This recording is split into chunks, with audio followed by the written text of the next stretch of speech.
To determine if you have an I and L or I and L clone arm, look for the tab under the wiper arm. If it's present, you have an I and L clone arm. If it's missing, you have an I and L arm.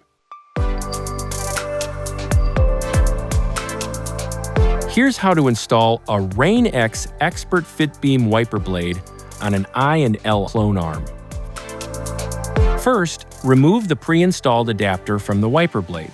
Rotate the adapter before grasping the blade firmly and prying the adapter away. Locate the adapter labeled A, as well as the connector labeled M, within the packaging.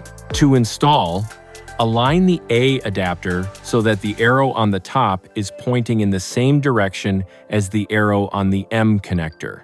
Place the adapter on the M connector and press down until it clicks into place. Next, align the assembled A adapter so that the arrow on top is pointing in the same direction as the arrow on the base. Insert the front of the assembled A adapter into the slot on the base. The adapter should catch, press firmly until it locks into place with a click. You're now ready to install the wiper blade. After you've removed the old wiper blade, make sure the wiper arm is up or in the service position. You may need to consult the owner's manual for your vehicle for instructions. Locate the legs on the bottom of the adapter and notice they squeeze together. Press down on top of the adapter so the legs are sticking up. Place the adapter under the wiper arm. Squeeze and hold the legs together. Press and slide the adapter into the wiper arm until it locks into place with a click.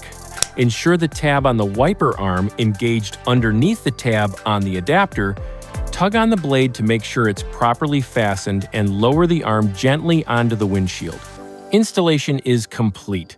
You're now ready to outsmart the elements with Rain-X Expert Fit Beam wiper blades.